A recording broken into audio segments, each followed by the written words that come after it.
Olá, meu amor. Se você já foi desrespeitada ou se sente invisível, essa história é pra você. Eu preciso que você clique em todos os botões que estão na tela. Clica no like, na inscrição e no sininho agora. Quando a gente se junta, a gente não aceita mais ser invisível. Vem ouvir essa história. Dignidade não se negocia. Agarrei o batente da porta para não desabar ao ver minha vida inteira dentro de 3 sacos de lixo pretos e enormes, ali no corredor. Aos 68 anos, depois de 35 anos lecionando português, o cansaço nos ossos era um velho conhecido, mas aquilo era diferente. Minha nora, Jéssica, sorriu com uma doçura venenosa e disse: Dona Helena, vi que a senhora não precisa mais disso. É para caridade. Meu sangue ferveu, mas meu rosto permaneceu uma máscara de silêncio. Naquele instante, a professora Boazinha morreu. Ela não fazia ideia de que a velha que estava enterrando viva era uma estrategista que acabara de declarar guerra. Ela perderia muito mais do que o direito de mexer nos meus armários. Mas para entender a minha vingança, você precisa entender a minha dor. Você já se sentiu invisível e desrespeitado dentro da sua própria casa. Essa humilhação queima na alma. Se essa história já tocou em alguma ferida sua, deixe um like para mostrar que nenhuma mulher merece passar por isso. Meu nome é Helena de Almeida Campos. Tenho 68 anos de idade e sou professora de português e redação, aposentada após 35 anos de serviço dedicados à rede pública do estado de Minas Gerais. Eu não ouvia mais a minha doença. Eu ouvia o tic-tac do relógio da sala, cada segundo uma batida de martelo. Ouvi um cachorro latindo a 3 quarteirões de distância. Ouvi o zumbido baixo da geladeira na cozinha. O silêncio tinha peso, tinha textura. Pareceu durar 1 hora, mas no relógio foram apenas 5 minutos. 5 minutos em que a tristeza se transformou em fúria. E a fúria se decantou, virando um propósito frio e cristalino. Eu não era uma senhora doente esperando o fim. Eu era a proprietária daquele imóvel. Eu era a dona da minha história. E a minha história não terminaria em um saco de lixo preto. A decisão se formou, não como um pensamento, mas como um fato inegável, sólido como a própria casa. Ela não teria minha casa. Voltei para o quarto, mas não para a cama. Meus movimentos não eram mais de uma doente. Eram precisos, deliberados. Abri a gaveta da minha cômoda e peguei minha antiga agenda de telefones, com a capa de couro já gasta. Minhas mãos não tremiam, estavam firmes. Folheei as páginas amareladas até a letra L. Lúcia. Doutora. Lúcia Mendes. Peguei o telefone fixo ao lado da cama. Disquei os números, um por um. O som de cada tecla pressionada era uma nota na sinfonia da minha libertação. Uma vida inteira não se resume em um parágrafo, mas a minha pode ser contada pelas mais de 5.000 vidas que ajudei a formar, pelos cadernos que corrigi até o sol raiar e pelas centenas de redações nota 1000 no Enem que saíram das minhas salas de aula. Ao longo da minha carreira, recebi a medalha de honra ao mérito da Secretaria de Educação e por 2 vezes o prêmio Professor Destaque da minha regional. Minha maior conquista, no entanto, sempre foi ver um aluno de origem humilde, desacreditado, descobrindo o poder das palavras e conquistando uma vaga na universidade. Essa era a minha vocação. Essa mesma dedicação eu apliquei à minha vida pessoal, principalmente depois que meu Roberto se foi e me deixou com o nosso Ricardo, então com apenas 8 anos. O sacrifício se tornou meu segundo nome. Com 9 anos, no primeiro Natal sem o pai, Ricardo pediu um Super Nintendo que eu jamais poderia comprar. Passei noites em claro fabricando um campeonato de futebol de botão, com times pintados à mão e troféus de pote de iogurte. A alegria dele fez tudo valer a pena. Aos 15 anos dele, para garantir seus estudos e seu futuro, eu trabalhava em 3 escolas, nos turnos da manhã, tarde e noite, e mal o via acordado. O telefone chamou 1 vez. 2. Enquanto esperava, uma imagem veio à minha mente. Eu e Lúcia, com 20 e poucos anos, dividindo um pedaço de bolo na sala dos professores da nossa primeira escola. Ela, já com o sonho de cursar direito, me dizendo que as leis existiam para proteger os justos. Anos depois, já advogada, Ela me ajudou com a papelada da pensão após a morte de Roberto. Qualquer coisa, Helena. Qualquer coisa você me liga. Ela sempre dizia. Por 40 anos, ela foi minha rocha, minha confidente. Alô? A voz dela, inconfundível, atendeu no terceiro toque. Lúcia, é a Helena. Houve uma pausa. Helena, pela sua voz, algo muito sério aconteceu. Minha voz não estava chorosa, estava baixa, controlada, quase metálica. Aconteceu, Lúcia. O ponto final aconteceu. Eu não precisei contar os detalhes das humilhações. Eu fui direto ao ponto, com a objetividade de quem dita um telegrama. Contei sobre os sacos de lixo, sobre a frase que ouvi, sobre o plano dela para minha casa. Lúcia ouviu tudo em silêncio. Quando terminei, a única coisa que ela disse foi: aquela víbora. Helena, vá até sua gaveta de documentos, pegue a escritura da casa. A que eu te ajudei a registrar depois que o Roberto se foi. Leia a cláusula de usufruto vitalício. Cada diploma na parede, cada conquista dele foi paga com meu sono, meu suor e a renúncia a qualquer chance de refazer minha vida. E agora, aqui estou eu, parada no corredor da casa que meu suor ajudou a manter, olhando para 3 sacos de lixo pretos e enormes. Dentro deles, minha vida, minhas roupas, meus livros, e boiando no topo de um deles, o tecido floral do vestido que usei na última festa de aniversário de casamento com Roberto. Tudo jogado fora pela minha nora, Jéssica, que, do outro lado da linha, sussurrava para a mãe dela as palavras que quebraram a última fibra de resignação que havia em mim. Mãe, tô fazendo a limpa aqui, doando as tranqueiras da velha. Logo, logo essa casa vai ser só nossa. E então, o golpe final olhando nos meus olhos com um sorriso falso. É pra caridade, dona Helena. Eu me pergunto, de tudo isso que contei, qual parte da minha identidade mais fala com você? É a professora dedicada, a mãe que fez de tudo, ou a mulher que agora se recusa a ser invisível? Sei que o valor de uma vida de trabalho honesto e sacrifício não pode ser medido em sacos de lixo. Por isso, me conte nos comentários qual é a sua profissão, ou há quantos anos você se dedica a algo que ama. E então, ela me deu a primeira arma.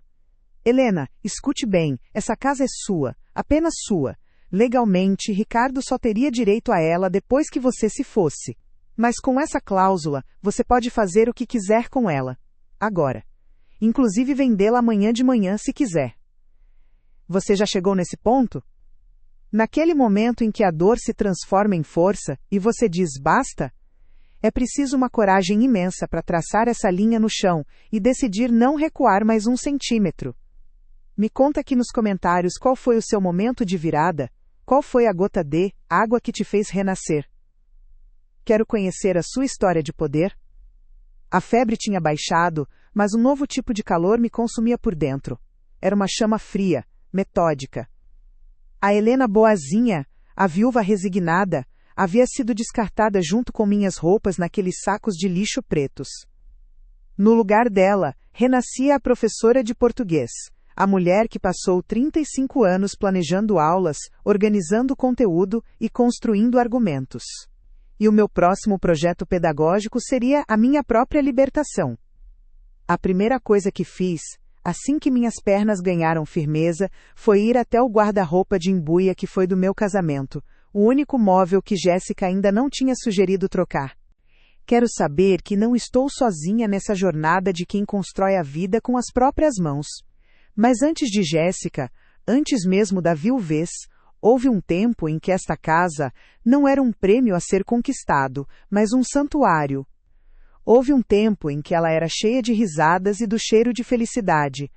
Fecho os olhos e por um instante não estou neste corredor frio, mas volto 25 anos no tempo, para a festa de 15 anos do meu Ricardo. É uma noite quente de novembro em Belo Horizonte. Estou no nosso quintal, sob a luz amarelada e festiva dos pisca-piscas que o meu Roberto pendurou com todo cuidado, esticando os fios entre o pé de manga e o muro alto. O ar está impregnado com o cheiro delicioso da carne na brasa, um cheiro que para mim sempre será o perfume da celebração. O grupo de pagode do bairro toca uma música animada, e eu vejo meu Roberto, meu homem, com o peito estufado de orgulho, virando a picanha na grelha. Ele pisca para mim e grita por cima da música, e a Helena, meu amor? Tá gostoso ou não tá? Eu sorrio, o coração transbordando, e respondo: é o melhor churrasco do mundo, Beto. Ele me manda um beijo no ar e volta a cuidar do fogo, o homem mais feliz do universo, por poder dar aquela festa para o nosso filho. Seu cheiro de cedro era o cheiro da minha história com Roberto. Na última gaveta, debaixo de álbuns de fotografia e das cartas que trocamos no namoro, estava uma pasta de plástico verde, grossa e um pouco amarelada pelo tempo. Dentro dela, protegida por um envelope pardo, repousava a escritura pública de compra e venda com instituição de usufruto vitalício. O trunfo que Roberto, com sua sabedoria simples de homem trabalhador, tinha insistido em registrar para me proteger. Eu mal compreendia o alcance daquelas palavras na época. Agora, elas eram minha arma. Com o documento em mãos, liguei novamente para Lúcia. Minha voz não tremia mais. Lúcia, eu achei, está aqui comigo. O que significa usufruto vitalício exatamente na prática? Houve um silêncio do outro lado da linha, e então a voz dela veio, clara e firme como aço. Helena, significa que a casa é sua. Sua para usar, gozar e dispor. Vender, alugar, demolir e construir um prédio se quiser. Enquanto você viver, você é a única administradora e beneficiária. Ricardo é o que chamamos de nu proprietário. Ele tem a expectativa do bem, mas não tem poder nenhum sobre ele agora. Para vender, você não precisa da assinatura dele. A opinião de Jéssica é legalmente relevante. Legalmente relevante. A frase ecoou na minha cabeça. Ver Ricardo, meu menino tímido, rindo com os amigos, foi a imagem da família perfeita que eu congelei na alma. Aquela felicidade, no entanto, era frágil. A tragédia não avisa quando vem. Foi numa terça-feira chuvosa, 12 de abril de 1988, pouco depois das 14h. Eu estava na sala dos professores, corrigindo uma pilha de redações, o cheiro de café e giz no ar. O dono da construtora onde Roberto estava fazendo um serviço elétrico apareceu na porta da escola, o rosto pálido, o chapéu de chuva na mão. Ele não precisou dizer muita coisa. Um choque fatal, instantâneo. Naquela manhã, antes de sair, Roberto me deu um beijo na testa e disse: hoje o dia vai ser puxado, mas à noite a gente come aquele pão com mortadela que você gosta. Foram suas últimas palavras para mim. No funeral, o céu cinza de Belo Horizonte parecia chorar junto comigo. Amigos, vizinhos, parentes, todos estavam lá, mas eu me sentia numa bolha de silêncio e dor, segurando a mãozinha do meu Ricardo de apenas 8 anos, que não entendia por que o caixão do pai estava fechado. Depois que todos os gastos foram pagos, olhei o extrato da nossa conta conjunta. Restavam exatos R$750. Foi aí que os sacrifícios começaram. Eu, que me sentia um fantasma na minha própria casa, era, aos olhos da lei, a única rainha daquele castelo. Uma onda de poder, algo que eu não sentia há décadas, percorreu meu corpo. Não era euforia. Era uma calma profunda, a certeza de quem segura um mapa e sabe exatamente para onde ir. No dia seguinte, comprei um caderno de capa dura, o mesmo modelo que usava para planejar minhas aulas, e comecei o meu diário de guerra. Na primeira página, escrevi: Fase 1, Documentação, entrada de 15 de abril. Comprei um gravador digital minúsculo, menor que uma caixa de fósforos. Deixei-o ativado no bolso do meu avental. Gravei a primeira conversa.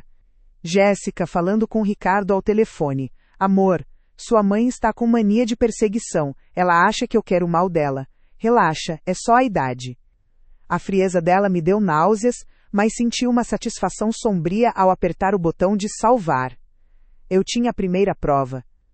Entrada de 20 de abril. Pedi um extrato detalhado da minha aposentadoria no aplicativo do banco.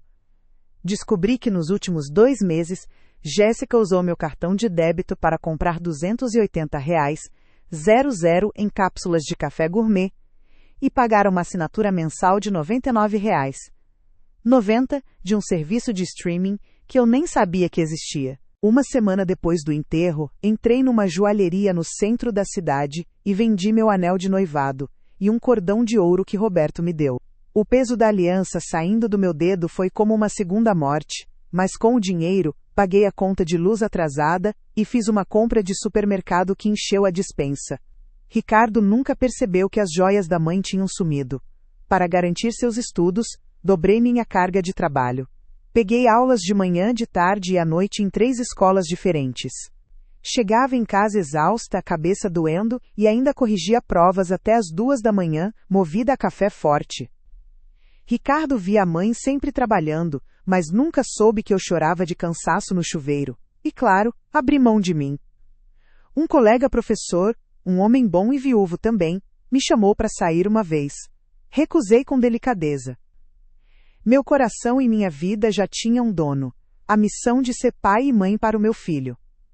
A anedota que melhor resume esses anos foi o primeiro Natal sem Roberto. Ricardo, com 9 anos, pediu um Super Nintendo. Era o sonho de toda criança, e eu sentia uma dor física por não poder dar aquilo a ele. Meu salário mal pagava as contas. Fotografei a tela do computador. A emoção? Raiva. Pura e simples. Ela me roubava sorrindo. Entrada de 23 de abril. Jéssica trouxe os pais para um café. Ouvi ela dizendo para a mãe, na cozinha achando que eu estava no quarto. Falta pouco, mãe. A velha já não tem mais pique para nada. Logo, logo isso aqui vai ser nosso e eu faço aquela reforma. Apertei o gravador no bolso. A descoberta não era impulso, era um plano antigo e familiar. A emoção, determinação de aço. Em uma ligação de acompanhamento, contei tudo para Lúcia. Estou fazendo certo, Lúcia? Às vezes me sinto uma espiã, uma pessoa horrível. Helena, ela respondeu com paciência, você está coletando fatos. Abuso financeiro e psicológico são crimes. Você não está sendo horrível, está construindo seu caso para se defender. Continue. Houve um momento em que quase desisti. Foi numa tarde de sábado. Eu estava sentada na varanda, e Lucas e Sofia brincavam no quintal. Sofia correu até mim e me deu um beijo melecado de chocolate. Lucas me mostrou um passarinho que fez de massinha. Meu coração se partiu. Cor será que vale a pena destruir o que resta desta família por uma casa? Ricardo é meu filho, eles são meus netos asterisco. A tentação de rasgar as páginas do caderno e voltar a ser a vovó boazinha foi imensa. Em vez de simplesmente dizer não, passei as noites daquela semana em claro. Criei um campeonato de futebol de botão, com times inteiros pintados à mão, uma tabela de jogos complexa e troféus que fiz com potes de iogurte vazios e papel alumínio. Quando Ricardo viu aquela caixa enfeitada na manhã de Natal, seus olhos brilharam de uma alegria tão pura que ele esqueceu completamente o videogame. Vê-lo feliz foi meu presente, mas naquela noite, chorei baixinho no banheiro, sentindo o peso esmagador de cada renúncia. Cada um desses sacrifícios invisíveis, cada pedaço de mim que eu deixei pelo caminho, foi um tijolo na construção do futuro do meu filho. Você já fez um sacrifício silencioso por alguém que ama? Aquela escolha difícil, aquela dor que você engoliu para que o outro pudesse sorrir? Eu sei como dói quando esse esforço não é apenas ignorado, mas pisoteado. Se você também tem uma história assim, um sacrifício que ninguém nunca soube, me conta aqui nos comentários. Vamos dividir esse peso, porque às vezes, ser ouvido é o único reconhecimento que a gente precisa. Por 3 anos, a ausência de uma mulher na vida de Ricardo foi uma preocupação silenciosa no meu coração. Ele já tinha 37 anos, um bom emprego, era um homem bom. Então, quando ele me ligou numa noite de terça-feira, com a voz animada que eu não ouvia há tempos, dizendo que tinha conhecido alguém por um aplicativo de relacionamento, um alívio quente me percorreu. Mas então, a imagem dos sacos de lixo pretos com minhas memórias dentro invadiu minha mente. Lembrei da voz de Jéssica, a velha, e olhei para o desenho que Lucas me deu, dele, de Sofia e de mim na frente da casa. Eu não estava destruindo uma família. Eu estava lutando para salvar a relação verdadeira que eu ainda podia ter com meus netos, longe da manipulação da mãe deles. Respirei fundo. A dúvida passou. A fase 2 começou no escritório da Lúcia, no centro da cidade. Um lugar sóbrio, com cheiro de livros e café fresco. Sobre a mesa de madeira escura, ela dispôs os documentos. Esta, disse ela, apontando para um papel timbrado, é a notificação extrajudicial. Um documento formal, que será entregue por um oficial do cartório de títulos e documentos. informando Ricardo e Jéssica que eles têm 30 dias para desocupar o imóvel, que é de sua propriedade e uso exclusivo. Ela continuou: esta outra, caso eles se recusem a sair, é a minuta da ação de reintegração de posse. Com ela, um juiz determinará a saída deles, se necessário com força policial. Força policial, a palavra me arranhou a garganta. Lúcia, e o Ricardo? E as crianças? Helena, o objetivo da notificação é evitar que chegue a esse ponto. É o choque de realidade. O nome dela era Jéssica. E por um breve momento, eu acreditei que ela era a resposta às minhas preces. A primeira vez que a vi foi num domingo, para um almoço aqui em casa. Ela chegou de braços dados com Ricardo, e a primeira coisa que notei foi o brilho. Não o brilho nos olhos, mas o brilho das coisas. O cabelo loiro, impecavelmente liso, com mechas que denunciavam um salão de beleza caro, algo que eu sabia que custava em torno de R$ 500 por retoque. As unhas de gel, longas e amendoadas, pintadas num tom de nude que estava na moda, dançavam no ar enquanto ela gesticulava. Vestia um macacão estampado da Renner, mas a forma como ela o usava, com uma sandália de salto fino e uma bolsa preta de couro pendurada no ombro, o fazia parecer uma peça de boutique. Mais tarde, soube que a bolsa era da marca Schutz e tinha custado R$ 890. O celular que ela segurava com a ponta dos dedos era o iPhone mais recente, cuja parcela, eu descobriria depois, era um compromisso mensal sagrado. Sua postura era ereta, o queixo levemente erguido, como se estivesse posando para uma foto que ninguém estava tirando. Eu, com meu vestido de chita e minhas sandálias baixas, me senti de repente uma peça de museu na minha própria sala de estar. Eles vão entender que a brincadeira acabou. Quanto ao Ricardo, ele é um homem de 40 anos, com um excelente salário. Ele tem a obrigação de prover um lar para a família dele, não viver às suas custas. A lógica dela era implacável e necessária. A fase 3 foi a minha movimentação silenciosa. O elemento surpresa. Jéssica achava que eu era uma velhinha frágil e sem recursos, presa àquela casa. Ela não sabia da minha poupança de R$ 45.000. Numa manhã de terça-feira, fui sozinha ao Banco do Brasil, transferi o dinheiro para uma nova conta em outro banco e, na mesma semana, usando um portal imobiliário, aluguei um pequeno apartamento de um quarto, já mobiliado, no bairro vizinho, Carlos Prates. Assinei o contrato digitalmente, eu tinha uma rota de fuga, eu não seria expulsa da minha vida, eu estava me mudando para uma nova, o timing era tudo. Eu esperaria o dia do pagamento do salário de Ricardo, o dia em que eles estariam mais relaxados e complacentes. Fechei os olhos e ensaiei o plano, como uma professora repassa a matéria antes da prova. Eu os esperaria chegar do trabalho. Estaria sentada na minha poltrona, na sala. Sobre a mesa de centro, não haveria um café ou um bolo. Haveria apenas a pasta verde. No início, ela era um doce. Me chamava de sogra querida, elogiava meu tempero, trazia um pão de queijo da padaria chique do bairro vizinho. Que casa gostosa, sogra! Tão cheia de história, ela disse naquele primeiro almoço, enquanto seus olhos percorriam o ambiente calculando. Eu, querendo tanto que desse certo, ignorei o segundo final da frase, que ela sussurrou para Ricardo, mas que eu ouvi perfeitamente. Precisa de uns toques modernos, amor, mas o potencial é enorme. Ricardo, ao lado dela, parecia flutuar. Ele, que sempre foi mais contido, agora ria mais alto, concordava com tudo. Se antes ele me ligava todos os dias para saber se eu precisava de algo, agora as ligações eram mais espaçadas. Quando eu perguntava sua opinião sobre alguma coisa, ele olhava para Jéssica antes de responder. A mudança foi sutil, como a maré que sobe devagar e quando você percebe, já engoliu a faixa de areia onde você costumava caminhar. Depois que se casaram, cerca de 1 ano depois de se conhecerem, o sogra querida desapareceu. Foi substituído por um formal e distante Dona Helena. A palavra, que deveria ser de respeito, saía da boca dela com um peso diferente, como se erguesse um muro invisível entre nós. Dona Helena, a senhora já almoçou? Ela perguntava da porta da cozinha, já se virando, sem esperar a resposta. Eu não gritaria. Minha voz seria calma, meu discurso, preciso. Eu apresentaria os fatos, as gravações, os extratos. a escritura. E por fim, a notificação. Eu veria a arrogância de Jéssica se dissolver em pânico. Eu veria a passividade de Ricardo se transformar em choque. Eu seria a dona da narrativa. A fase 4, a preparação final, começou na véspera. Acendi uma vela ao lado da foto de Roberto. Não pedi ajuda. Agradeci.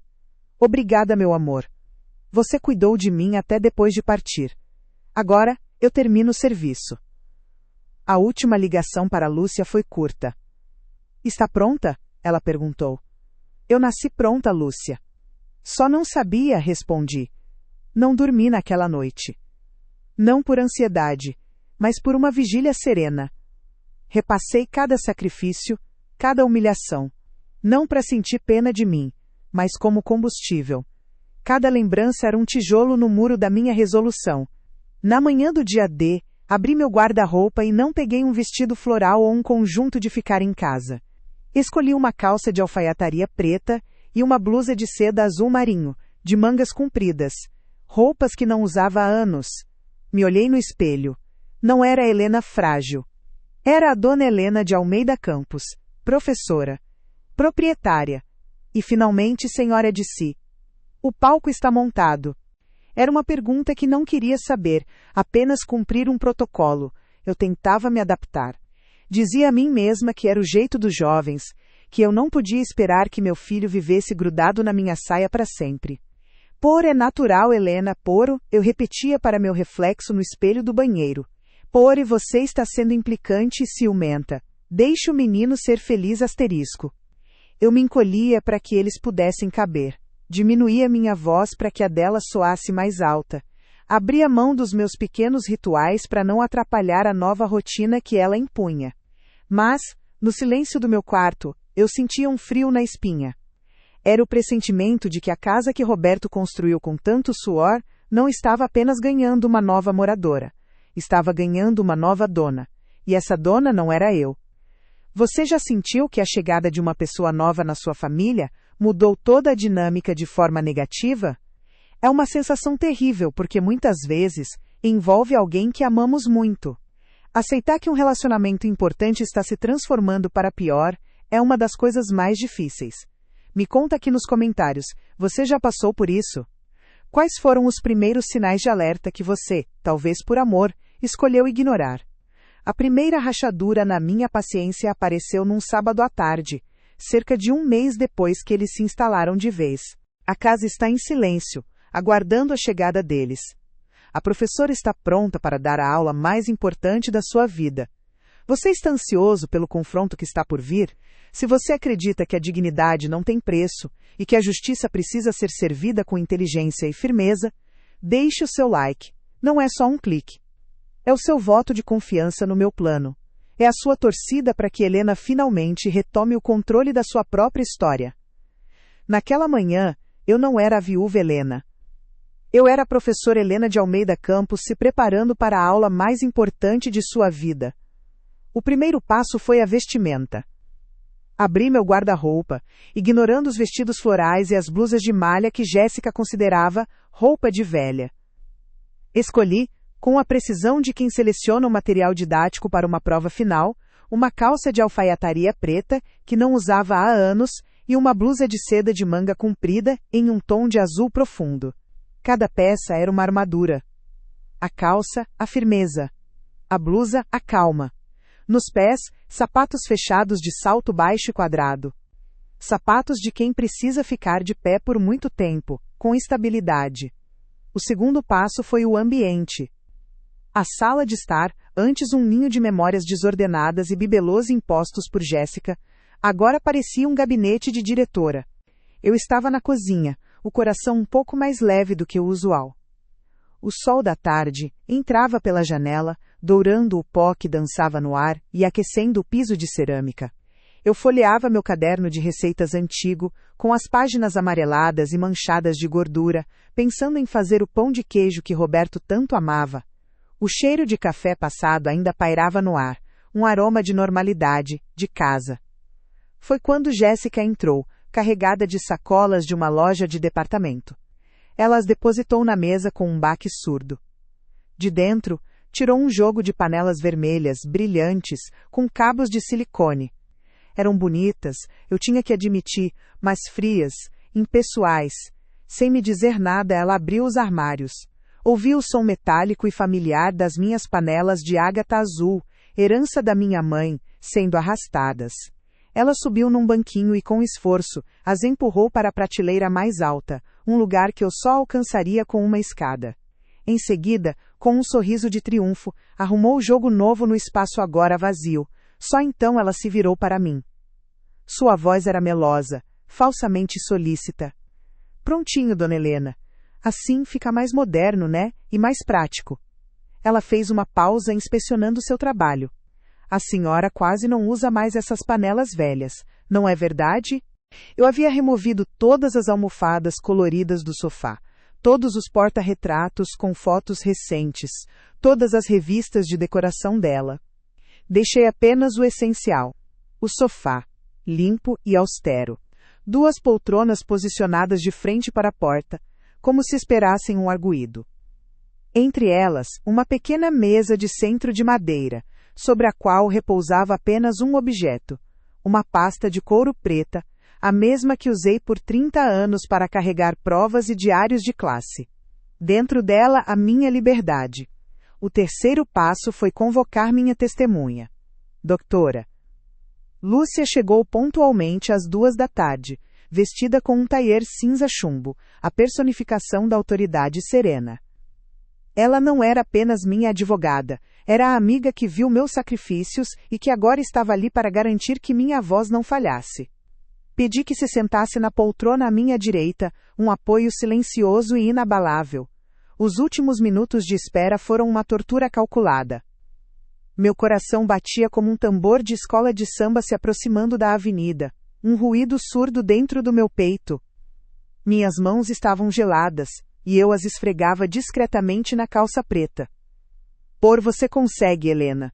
Você corrigiu mais de 40.000 redações na sua vida. Você sabe construir um argumento. Este é apenas o parágrafo final. Asterisco. Respirei fundo, sentindo o cheiro de cera de carnaúba que passei nos móveis naquela manhã. Um cheiro de casa limpa de recomeço. Uma onda de gelo subiu pela minha espinha e se instalou no meu peito. Meus dedos, que antes folheavam as receitas, se fecharam sobre o caderno. Fisicamente, senti um aperto na garganta, como se o ar tivesse ficado mais denso. Emocionalmente, a palavra não era raiva. Ainda não. Era uma dor aguda, um luto por um objeto que estava vivo com memórias. Verbalmente não saiu nada. Apenas assenti com a cabeça, um movimento curto e rígido. Panelas velhas? Paus, minha mente gritava. Paus, essas não são panelas velhas. São as panelas em que eu fiz a primeira sopa do Ricardo. Aquele azul manchado. Roberto dizia que parecia o céu de Belo Horizonte no fim da tarde. Cada arranhão, cada marca de queimado, é uma história. É a minha vida. Asterisco. Mas para Jéssica, eram apenas tralha. Ela não via história, via apenas algo fora de moda. Ela sorriu, satisfeita com meu silêncio, e saiu da cozinha para guardar o resto das suas compras. Eu fiquei ali, parada, olhando para o vermelho vibrante e anônimo que agora ocupava o coração do meu fogão. Naquele dia, eu não fiz o pão de queijo, perdi a fome. Fui para o meu quarto, sentei na beirada da cama e olhei para as minhas mãos, sentindo-me pela primeira vez uma peça de museu na minha própria casa. Então, eu ouvi o som familiar do motor do Hyundai HB20 de Ricardo sendo desligado na rua, o barulho eletrônico do alarme sendo acionado. E depois o som que se tornara a trilha sonora da minha opressão, o claque, claque, claque dos saltos de Jéssica na calçada, cada passo uma pequena martelada na minha paciência. A chave girou na fechadura. A voz dela veio antes da imagem alta e falsamente animada. Cheguei! Dona Helena, a senhora não vai acreditar na promoção que eu achei no shopping.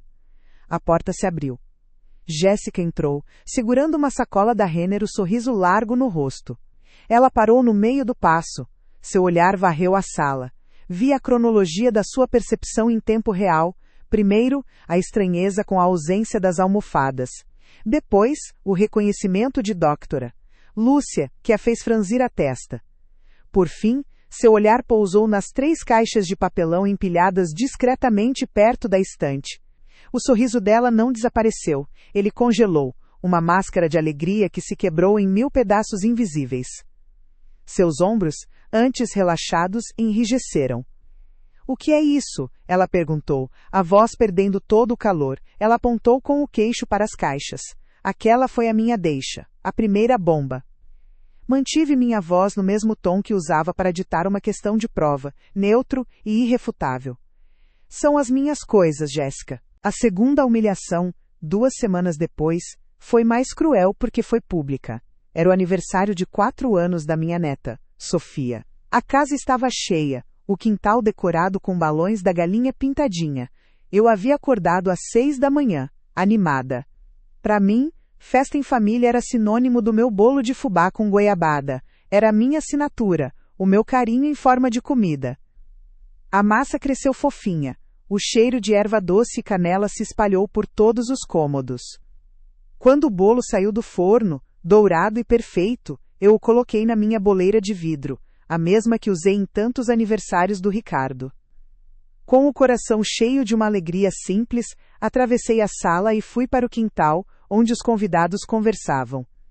Jéssica me viu chegando e veio ao meu encontro com um sorriso largo, de anfitriã perfeita. Antes que eu pudesse chegar à mesa principal, ela me parou. O bolo, ainda morno, pesava em minhas mãos. Ah, que gracinha, Dona Helena!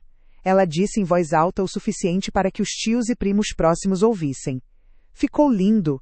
Ela passou a mão pelo meu braço, um gesto que parecia afetuoso, mas era de contenção. Mas olha só, eu já encomendei um bolo decorado, sabe?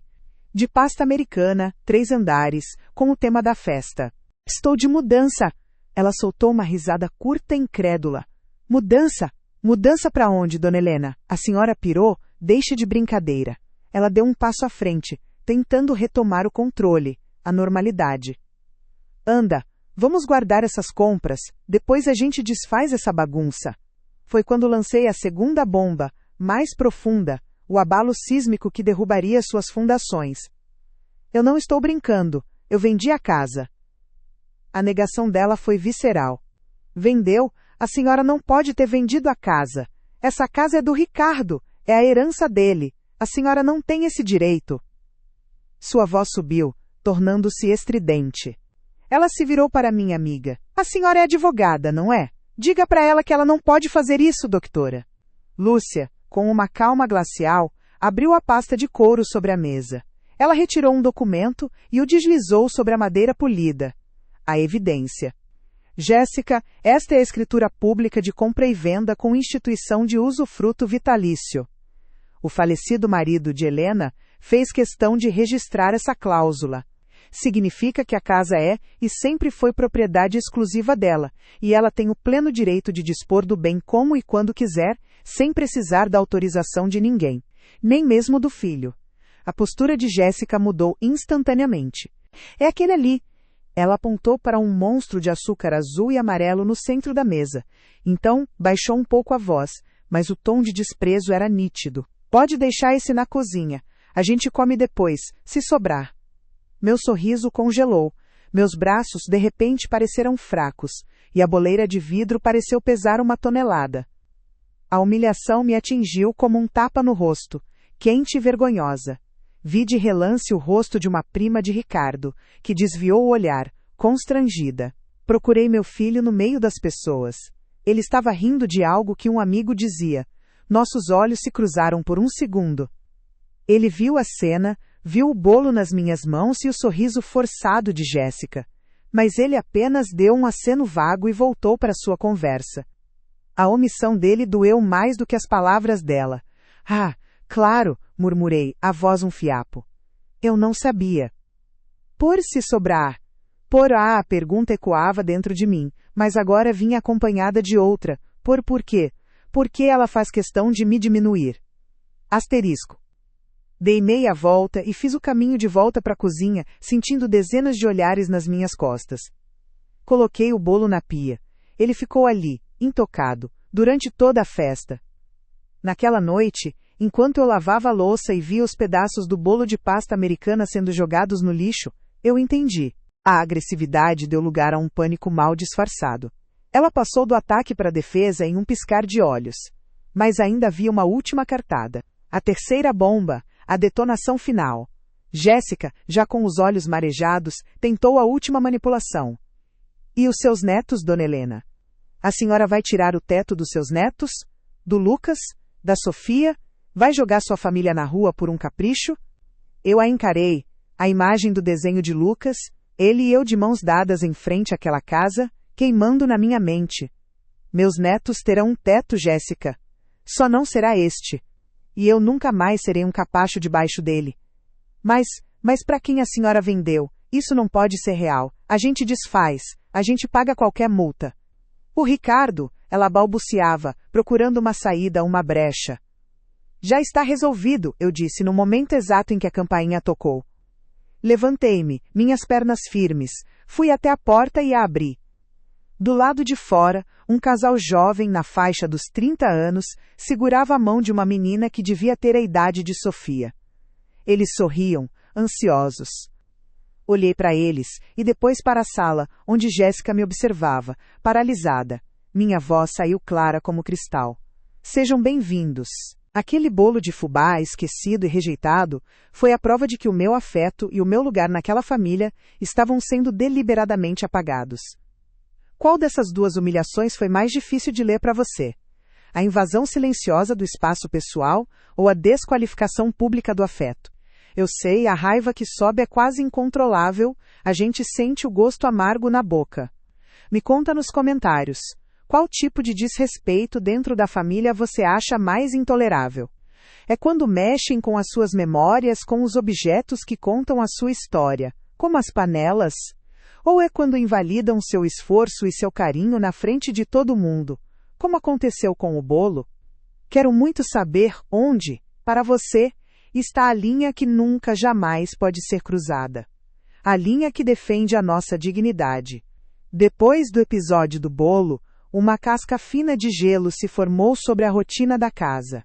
Eu me movia com mais cuidado, falava menos, e um silêncio pesado preenchia os espaços que antes eram de conversas banais. A dor daquele aniversário da Sofia não foi embora. Ela apenas se assentou no fundo do meu peito, um peso frio e constante. A primeira rachadura na minha resignação havia se formado. Eu não era mais apenas triste.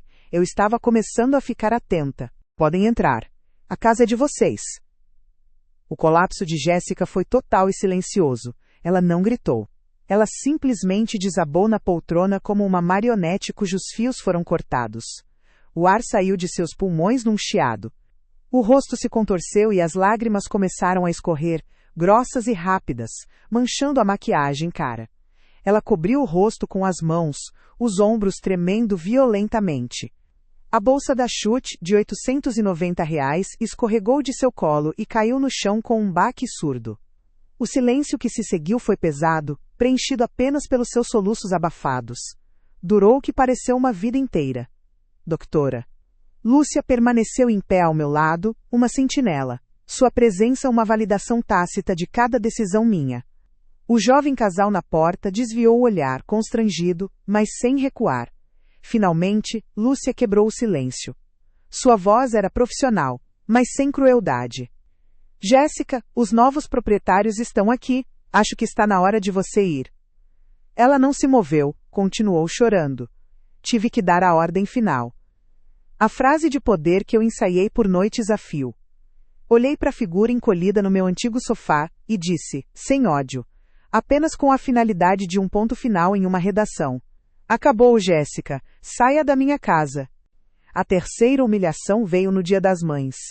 Um dia que, por natureza, deveria ser meu. Ricardo e Jéssica convidaram os pais dela, o seu Ademar e a dona Célia, para um almoço aqui em casa. Eu me esforcei, preparei uma costela com batatas que desmanchava na boca, a mesma que Roberto tanto gostava. A mesa estava posta com a minha melhor toalha de linho, aquela que eu só usava em ocasiões especiais. Por algumas horas fingi que éramos uma família feliz de comercial de margarina. O seu Ademar, um homem simples e de poucas palavras, elogiou a casa depois do café. ele disse olhando para o quintal. Que lugar bom e espaçoso, dá para criar os netos soltos. Foi a deixa que Jéssica esperava. Com um sorriso que não chegava aos olhos, ela se virou para a mãe e disse, em um tom de quem compartilha um segredo de estado. É boa, né, mãe? Mas precisa de uma reforma urgente. Ela gesticulava com as mãos, as unhas de gel amendoadas brilhando. Imagina essa parede da sala derrubada, uma cozinha americana integrada, tudo com porcelanato que imita madeira. Quando a gente finalmente puder mexer aqui, vai ficar outra coisa. A gente puder mexer, ela falou como se eu fosse um fantasma sentado à mesa. Como se a casa já fosse dela e eu, apenas um empecilho temporário. Ela se levantou cambaleando, pegou sua bolsa do chão sem olhar para mim, e saiu em silêncio, deixando a porta aberta. Fui até lá, e a fechei. O clique da fechadura foi o som mais libertador que eu já ouvi. Quando me virei e vi a sala vazia, com exceção da minha amiga e dos novos donos que esperavam respeitosamente no hall, não senti euforia. Não havia alegria de vitória. O que senti foi um alívio imenso, profundo, como soltar um peso que eu carregava nos ombros há 15 anos. Uma exaustão pacífica tomou conta de mim. A adrenalina se dissipou, e pela primeira vez em muito tempo, eu me senti em paz. Sozinha no centro da sala, as lágrimas finalmente vieram. Não eram lágrimas de tristeza nem de triunfo. Eram as lágrimas da libertação. Aquele choro lavou a poeira de anos de humilhação. Naquele silêncio, o eco da minha própria voz finalmente preenchia o espaço que era meu por direito. E você, que acompanhou cada passo dessa jornada comigo, como está se sentindo agora? Eu sei que é uma mistura de emoções, uma catarse que a gente sente na pele. Quero te pedir uma coisa. Me conta nos comentários, em uma só palavra, o que você sentiu durante esse confronto. Justiça? Alívio? Paz? Vamos compartilhar esse momento juntos. O ar ficou denso. Senti o sangue subir para o meu rosto, um calor que começava na nuca e se espalhava pelas orelhas. Meu garfo parou a meio caminho da boca. Todos os olhares estavam em mim, mas o único que eu procurei foi o de Ricardo. Eu o encarei, implorando com os olhos. Um pingo de defesa, uma palavra de correção, qualquer coisa. Ele viu meu desespero. Eu sei que viu. Mas o que ele fez? Deu um sorriso amarelo, sem graça, e disse a primeira coisa que lhe veio à cabeça para quebrar a tensão. E o Galo, hein, seu Ademar? Esse ano o time vai. Futebol. Ele usou futebol para apagar a minha humilhação. Naquele instante, a costela na minha boca perdeu o sabor. O peso no meu peito dobrou. A omissão do meu filho doeu mais fundo do que a ambição descarada da minha nora. Eu baixei os olhos para o meu prato, e pela primeira vez, um pensamento claro e cortante atravessou a névoa da minha tristeza. Por que eu permito isso? Por que ele não me defende? Asterisco. A pergunta ficou ecoando na minha cabeça. Uma sirene que eu não conseguia mais desligar. A quarta humilhação, a que quase me quebrou por completo, aconteceu numa terça-feira à noite, umas 2 semanas depois. Nos dias que se seguiram àquele confronto, a casa, antes um palco de tensão, tornou-se um santuário de silêncio. Um silêncio que não era de solidão, mas de paz. No terceiro dia, um oficial de justiça entregou a Jéssica uma notificação com a ordem de restrição que eu havia solicitado, proibindo-a de se aproximar de mim ou da minha nova residência, cujo endereço foi mantido em sigilo. Doutora Lúcia, implacável, iniciou também um processo por danos morais, anexando como prova o meu relato detalhado e o testemunho dos novos proprietários sobre o estado de perturbação de Jéssica. O resultado concreto veio rápido, uma liminar que a impedia de qualquer contato, sob pena de multa e até detenção. As notícias no bairro Padre Eustáquio correram como um rastilho de pólvora. O dono da padaria me ligou para oferecer apoio, a vizinha da frente, que sempre me olhou com pena, apareceu na minha porta com um prato de pão de queijo, dizendo que finalmente a justiça tinha sido feita. Os pais de Jéssica, por outro lado, me ligaram uma única vez, a mãe dela aos prantos, o pai dela com a voz dura, tentando me culpar. Eu apenas ouvi e disse, com a calma que eu não sabia que possuía: eu desejo o melhor para vocês, mas a minha história com a sua filha terminou. A casa estava silenciosa. Ricardo tinha ido jogar bola com os amigos do trabalho, e Jéssica estava na sala supostamente dando uma geral na estante. Eu estava no meu quarto, lendo, quando ouvi o som, Um barulho agudo e terrível de vidro se estilhaçando no chão de taco. Meu coração deu um salto. Corri para a sala. E lá estava. No chão, em meio a um tapete de cacos brilhantes, o meu único porta-retratos da sala. Não era um objeto de valor material. Era uma moldura simples, de metal prateado, um pouco gasta nas bordas pelo tempo. Mas a foto que ele guardava era o meu tesouro mais precioso. Uma imagem minha e de Roberto, no dia do nosso casamento. Ele com aquele sorriso orgulhoso que me desmontava. Eu, com os olhos cheios de sonhos. Era a única memória dele que eu insistia em manter ali, na sala, como um guardião silencioso da história daquela casa. Jéssica estava parada ao lado, com um pano de limpeza na mão, o rosto uma máscara de falsa preocupação. Nossa, quebrou! Desculpa, dona Helena, ela disse com a voz mais cínica que eu já ouvi. Mas também, esse vidro era tão fininho. Ela se abaixou, fingindo recolher os cacos maiores. E então, ela desferiu o golpe final. Não fica triste, não. Quanto aos meus netos, soube que Ricardo os deixou temporariamente com os avós paternos de Jéssica, para poupá-los do caos. A ideia doía, mas eu entendia que era necessário. Passei aqueles dias processando tudo, sentada na varanda do meu novo apartamento, um lugar menor, mas que já se enchia com o cheiro das minhas próprias memórias. Em conversas telefônicas diárias com Lúcia, eu chorava não de tristeza, mas de alívio, como quem finalmente solta um peso que carregou por anos sem perceber a força que fazia. 2 meses depois, Ricardo apareceu. Ele me ligou antes, a voz embargada, e perguntou se poderíamos conversar. Sugeri uma padaria simples no centro, um território neutro. Quando o vi entrar, meu coração deu um solavanco. Ele estava visivelmente mais magro, com olheiras profundas que sua antiga arrogância não conseguia mais esconder. Sua postura, antes ereta e confiante, agora era curvada, como se o peso de suas ações finalmente tivesse se assentado sobre seus ombros. Ele parou diante da minha mesa e perguntou, a voz quase um sussurro, Mãe, posso sentar? Eu apenas assenti. Ele se sentou, e por um longo minuto, apenas olhou para as próprias mãos. Então, ele começou. Ele não minimizou nada. Listou cada erro. A forma como deixou Jéssica tirar minhas panelas, o desprezo pelo bolo de fubá no aniversário de Sofia, a omissão quando ela quebrou a foto do meu casamento, o silêncio mortal quando a viu com os sacos de lixo cheios das minhas roupas.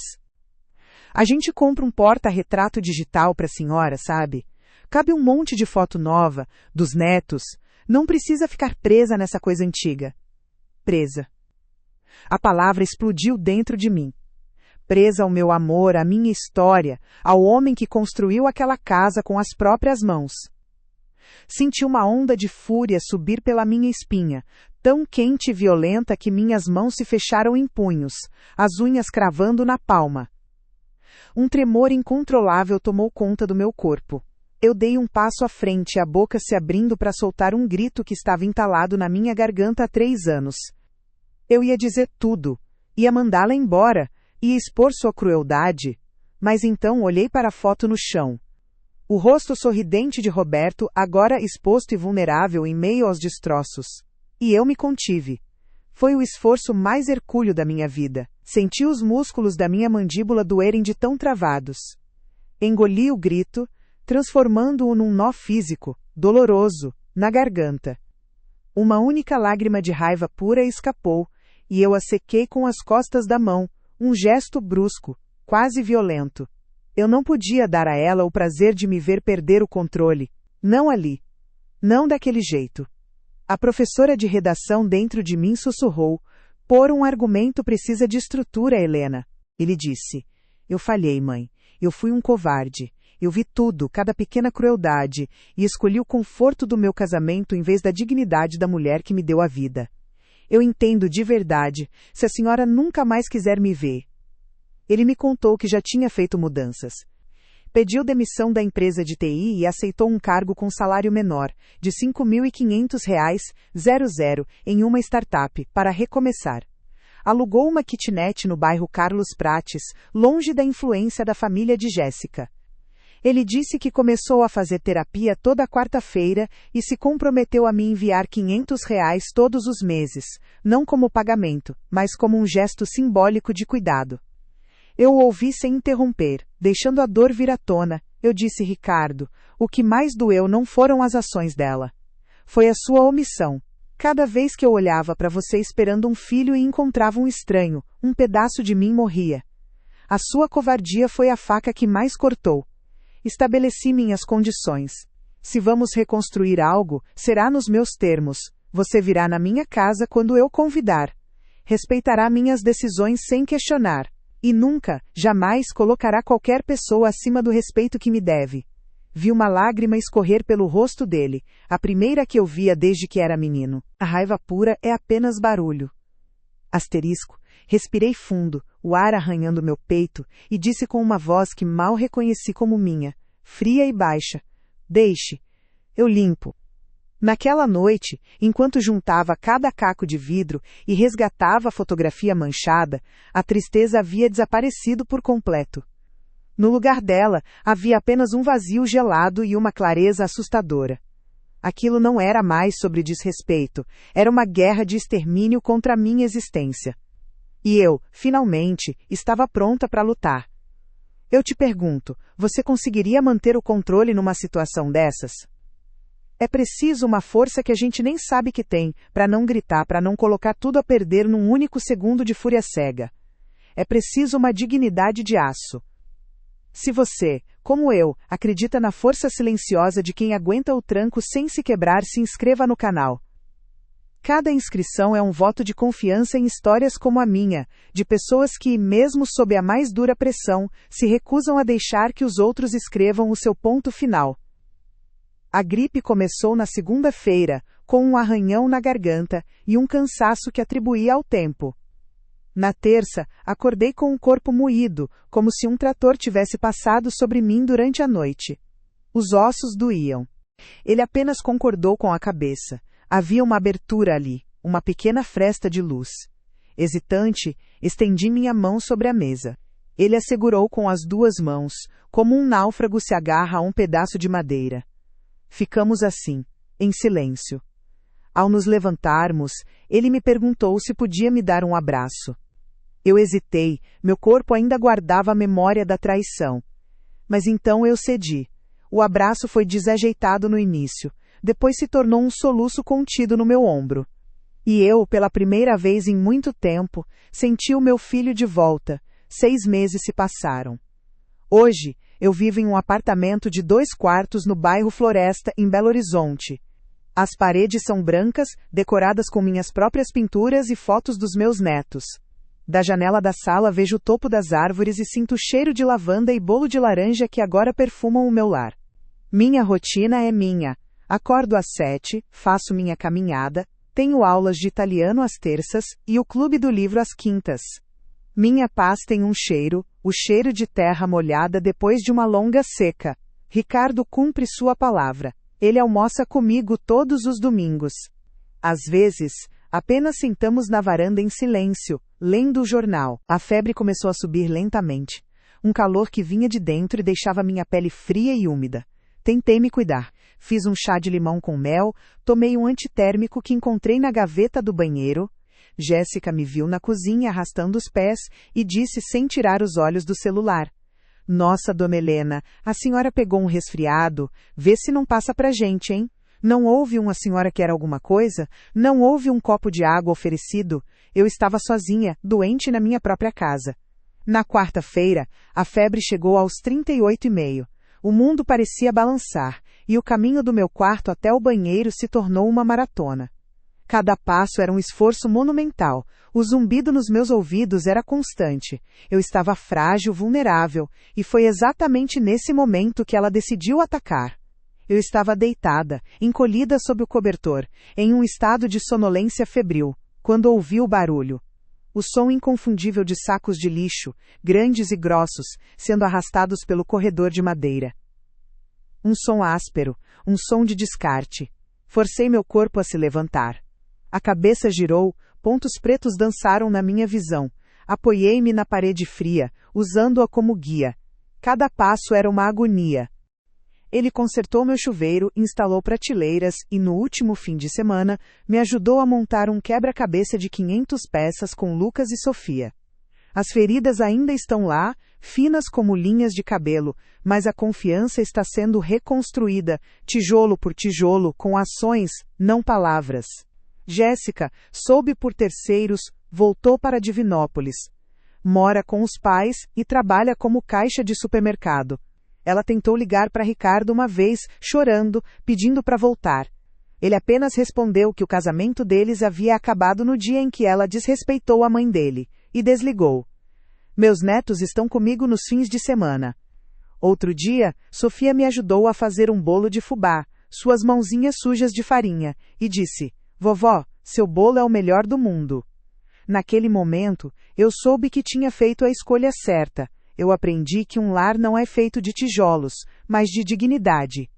Que o amor que se sacrifica até a anulação não é amor, é autoabandono. E talvez você, que me ouve agora, esteja em uma casa que não sente mais como sua. Talvez você engula palavras duras com um sorriso triste, acreditando que esse é o preço da paz. Eu estou aqui para te dizer que não é. Sua dignidade não é um item negociável. Cheguei à porta do meu quarto e olhei. A cena se desenrolou em câmera lenta. Jéssica estava no corredor. Seu cabelo loiro, impecável. Suas unhas de gel perfeitas. E ao lado dela, 3 sacos de lixo. Pretos. Enormes. Cheios. Cheios com as minhas coisas. Meu olhar correu por um dos sacos, que estava mal fechado. Eu vi a estampa. Uma estampa floral, de um tecido leve, um pouco desbotado. O tecido do vestido que usei na nossa última comemoração de aniversário de casamento, minha e de Roberto. O ar fugiu dos meus pulmões. Ela estava no telefone, falava baixo, em um sussurro conspiratório que a minha febre parecia amplificar. "Mãe, tô fazendo a limpa aqui." Um arrepio percorreu minha espinha, um frio que não era da doença. "Doando as tranqueiras da velha para uma igreja. Tem que abrir espaço." A palavra velha ecoou no corredor, bateu nas paredes e se cravou no meu peito. "Logo, logo essa casa vai ser só nossa e eu pinto e bordo aqui dentro. Nossa." A casa seria dela. Ela desligou o telefone e só então me viu. Parada. Segurando o batente da porta para não cair. Um sorriso falso, de plástico, se abriu em seu rosto. "Dona Helena, que susto!" ela disse com a voz falsamente doce. "Vi que a senhora não sai mais muito, então resolvi doar umas roupas que a senhora não precisa mais." O amor próprio não é egoísmo, é a fundação sobre a qual todos os outros amores saudáveis são construídos. E a sua força não está em suportar o desrespeito em silêncio, mas em reconhecer o momento exato em que a sua vulnerabilidade se transforma na sua maior arma, a coragem de dizer basta. Essa história mudou algo na sua perspectiva sobre dignidade e os seus próprios limites. Quero validar qualquer decisão difícil que você esteja considerando tomar pela sua paz. Inscreva-se neste canal, não apenas para ouvir mais histórias, mas como um compromisso que você faz consigo mesma, de consumir conteúdo que reafirma o seu valor. Compartilhe essa história com aquela amiga, irmã ou mãe que precisa ouvir que merece respeito incondicional. E por favor, deixe uma mensagem de força nos comentários para outras mulheres que podem estar passando pelo que você passou. Vamos criar aqui uma comunidade de apoio. Lembre-se, o seu valor não precisa da aprovação de ninguém para existir. Ela apontou para os sacos. Para o meu vestido. Para a minha vida ensacada. É para caridade. O mundo parou. O zumbido nos meus ouvidos cessou. A tontura da febre desapareceu, substituída por uma clareza cortante, gelada. A frase dela ficou suspensa no ar. A senhora não precisa mais. Era uma sentença de morte. Ela não estava apenas limpando um armário. Ela estava me apagando. Declarando que minha vida útil havia terminado. Que eu já era um fantasma habitando o cenário do futuro dela. Naquele corredor, sob a luz amarelada da lâmpada, algo dentro de mim se quebrou. Mas não era um osso. Não era meu espírito. Foi a casca fina de resignação que eu carreguei por anos. A professora boazinha, a mãe abnegada, a sogra que engolia sapos com um sorriso triste, ela morreu ali. naquele exato instante. Ela virou pó, cinzas, junto com a imagem do meu vestido floral sendo jogado fora. E das cinzas, outra mulher nasceu. Uma mulher que eu havia esquecido que existia. A mulher que criou um filho sozinha. A mulher que corrigia pilhas de provas até a madrugada. Uma mulher feita de aço e estratégia. O silêncio que se seguiu à saída dela, que foi buscar o carro para levar os sacos, foi o mais barulhento que já experimentei.